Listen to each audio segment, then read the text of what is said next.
Hello students, welcome back. आज हम honeycomb book का नेक्स्ट लेसन 6 एक्सपर्ट डिटेक्टिव्स के बारे में पढ़ेंगे। ये लेसन सरदा द्विवेदी द्वारा लिखा हुआ है। इसके जो राइटर हैं वो सरदा द्विवेदी है। ये है हमारा एक्सपर्ट डिटेक्टिव्स आप सभी को पता है, जो कोई भी किसी चीज़ की खोजबीन करते हैं, जो जासूस होते हैं। डिटेक्टिव्स क्या होते हैं? जासूस। एक्सपर्ट क्या होते हैं? जो किसी काम में माहिर होते हैं, निपुण।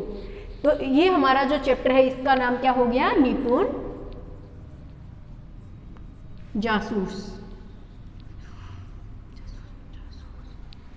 जासूस आपने सुना होगा कि जो बिना किसी को खबर किए किसी भी काम की खोजबीन करते रहते हैं। किसी भी काम के बारे में, कोई भी अगर कोई अपराध है, किसी भी चीज़ के बारे में वो जानकारी हासिल करते रहते हैं, उसकी छानबीन करते हैं।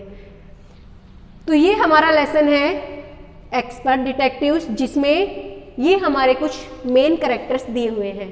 इसमें जो मेन कैरेक्टर्स हैं वो है निषाद एक 7 इयर्स ओल्ड बॉय है जिसका नाम सेवन भी है। निषाद को सेवन भी कहते हैं, 7 SEVEN। इसे सेवन का नाम भी दिया गया है। सेवन होता है संगीत का 7वां सुर, सप्तक। इसे सप्तक के नाम से भी बुलाते हैं लोग। दूसरा उसकी कैरेक्टर है उसकी बहन माया।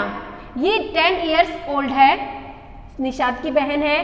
ठीक है। निषाद की जो मदर है, निषाद की मदर एक डॉक्टर है। वो एक क्लिनिक है जिसमें डॉक्टर है। इसके बाद इसमें मिस्टर नाथ आता है जो एक स्ट्रेंजर है, अजनबी है, एक स्ट्रेंजर है ये। ठीक है। एक रमेश है। रमेश क्या है? नीचे जहाँ पर मिस्टर नाथ रहते हैं शंकर हाउस में, उसी के नीचे एक रेस्टोरेंट होता है जिसमें रमेश काम करता है। एक मिस्टर मेहता होता है जो इनके पड़ोस में रहते हैं। तो देखिए ये स्टोरी, इस लेसन की पूरी स्टोरी मिस्टर नाथ के इर्द गिर्द घूमती है। जो मिस्टर नाथ है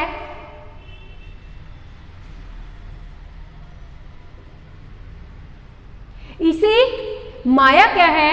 कल्प्रिट समझती है, एक दोषी मानती है। सी कंसीडर्ड इट ए कल्प्रिट।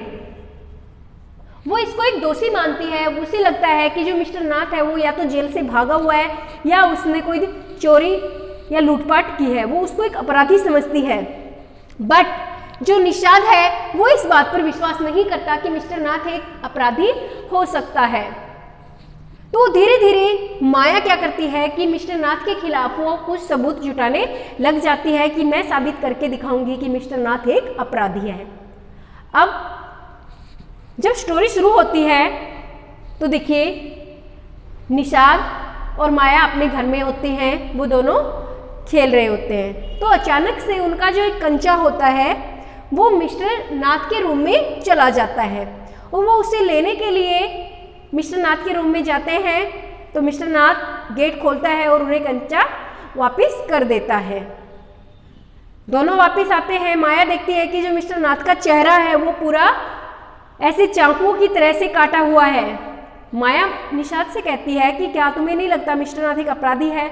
देखो इसका चेहरा ऐसे हो रहा है जैसे मानो कि पुलिस से इसकी कोई मुठभेड़ हुई हो या कि गोलीबारी की गई हो, जिससे इसका पूरा चेहरा खराब हो गया हो। दूसरा मिस्टर नाथ बिल्कुल ही थिन थे, कमजोर थे, वीक लग रहे थे बिल्कुल। तो कहती है कि ये कितना दुर्बल है, पतला है। तो मिस्टर जो निषाद है वो अपनी बहन को कहता है, क्या तुम्हें लगता है कि इतना दुबला पतला आदमी एक अपराधी हो सकता है? अगर वो अपराध करता तो वो अच्छे से खाता पीता और हेल्दी हो जाता है। बट माया कहती है कि नहीं, ये नहीं है, ये पक्का एक अपराधी है। वो धीरे धीरे और सबूत जुटाने लग जाती है। लेकिन जो निषाद है वो बिल्कुल भी माया की बातों पर विश्वास नहीं करता। एक दिन क्या होता है, जो माया की माँ है, निषाद और माया की जो मदर है, उनके जन्मदिन के अगले सोमवार को वो अपने गांव जाती है। उनका गांव है गिरगांव। ठीक है। गिरगांव इनका गांव होता है जहां पर वो निषाद के साथ जाती है। माया उनके साथ नहीं जाती। माया उस दिन शाम अपने दोस्त के घर बिताती है। निषाद वहां से वापस आने के बाद जब आते हैं तो निषाद मिस्टर नाथ से मिलते हैं। मिस्टर नाथ का गेट वो खुलवाते हैं। मिस्टर नाथ उनसे पूछते हैं क्या तुमने फिर से अपनी कंचे खो दिए? तो मिस्टर जो निषाद है वो कहता है नहीं, और वो एक बार ऑफ चॉकलेट का एक टुकड़ा अपने जेब से निकालकर उसे मिस्टर नाथ को दे देता है। क्यों? क्योंकि उसे लगता है कि ही वॉज स्टार्विंग, कि जो मिस्टर नाथ है वो भूखे हैं, तो इसलिए वो अपनी चॉकलेट का टुकड़ा उसे देते हैं। और जैसे ही चॉकलेट लेकर मिस्टर नाथ अपने गेट को बंद कर लेते हैं। वो ये सब बातें माया को बताता है कि माया मैं मिस्टर नाथ से आज मिला था। तो वो कहती है क्या तुमने उसके बारे में कुछ पता लगा, या तुमने उसके घर में झाँक कर देखा अंदर कि कहीं उसने जो बड़ा सा ट्रंक उसके रूम में रखा है, कहीं उसमें उसने सोने चांदी के आभूषण तो नहीं रखे, कि कहीं उसमें बहुत सारी गोल्ड या सिल्वर ज्वेलरी तो नहीं है? तो वो उसे बताता है कि नहीं, मुझे उससे कुछ पता नहीं लगा, बट मैं रमेश से मिला था। रमेश, देखिए रमेश है, ये नीचे रेस्टोरेंट में काम करता है उनके घर के नीचे। जो मिस्टर नाथ था ये शंकर हाउस में रहते हैं। शंकर हाउस है जहाँ पर ये रेंट में रहते हैं। यहाँ पर और भी बहुत से फैमिलीज रहती हैं। तो इन्हीं में एक रूम में मिस्टर नाथ रहते हैं। इसके नीचे रेस्टोरेंट में रमेश वर्क करता है। अब वो रमेश से मिलता है। रमेश उसको बताता है, पहले उनको मिस्टर मेहता ने बताया था कि जो रमेश है वो डेली मिस्टर नाथ के लिए खाना लेकर आता है रेस्टोरेंट से। तो रमेश से मिलता है इस बात के लिए कुछ पूछताछ करने के लिए। निषाद जब रमेश से मिलता है तो रमेश ने उसे बताया कि मैं डेली 2 बार उसके लिए खाना लेके जाता हूँ, मॉर्निंग में इवनिंग में, कि एक सुबह के टाइम में और एक रात के टाइम में मैं उसको 2 बार भोजन लेके जाता हूँ, और दिन में मैं उसके लिए 2 बार चाय लेके जाता हूँ, in the morning and in the evening, की 2 कप चाय और 2 टाइम भोजन। वो इसे ये भी बताता है कि मिस्टर नाथ को कुछ बहुत ज़्यादा खाने में नहीं चाहिए, उसको केवल सिंपल खाना पसंद है, 2 चपाती, दाल और सब्जी, केवल वो डेली यही खाना खाता है। बट उसने एक बात और बताई निषाद को कि प्रत्येक संडे मैं उसके घर में दोपहर को 2 थाली भोजन लेकर जाता हूँ। 2 थाली भोजन, क्योंकि उसका एक दोस्त आता है जो एक लंबा है और वो एक चश्मा लगाकर रखता है, और वो कहता है कि वो मिस्टर नाथ से कहीं ज़्यादा बोलता है, क्योंकि मिस्टर नाथ जो बिल्कुल ही नहीं बोलते, तो उनका जो दोस्त है वो ज़्यादा बोलता है। तो वो उसके बारे में माया को बताता है कि रमेश ने मुझे इसके एक दोस्त के बारे में बताया। तो माया कहती है, और रमेश ने उसे ये भी बताया कि वो भोजन जो भी मंगवाता है उसके पैसे उसी टाइम देता है, और साथ में एक बहुत ही अच्छी टिप भी देता है, जो बख्शीश होती है जो वेटर को दी जाती है, तो वो डेली रमेश को एक अच्छी टिप देता है। तो माया कहती है कि शायद रमेश उसके बारे में कुछ राज जानता होगा, इसलिए अपने राज को छुपाने के लिए वो उसे रिश्वत देता होगा। बट निषाद कहता है कि तुम गलत सोच रही हो, मिस्टर नाथ ऐसे नहीं है। अब वो कहती है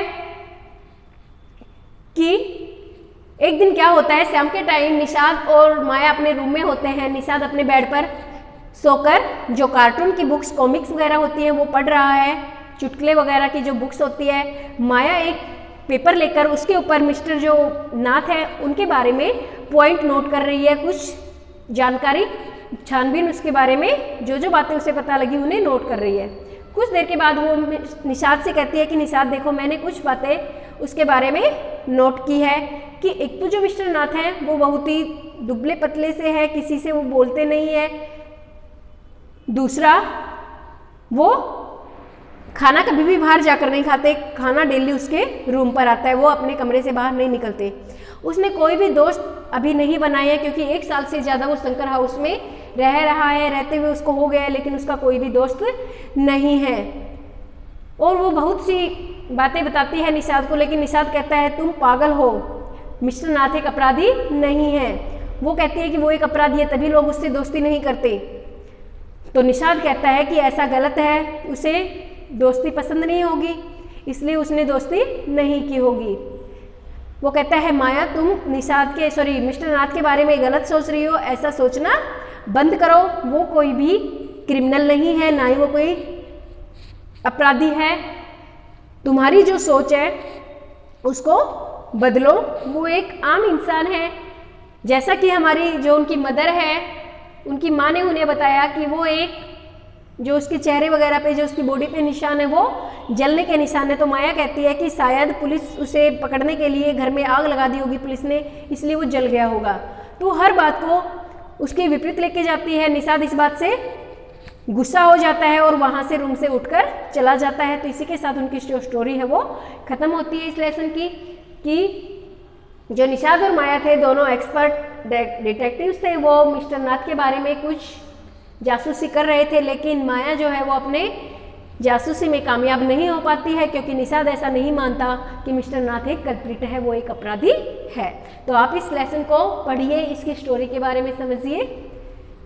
thanks, have a nice day.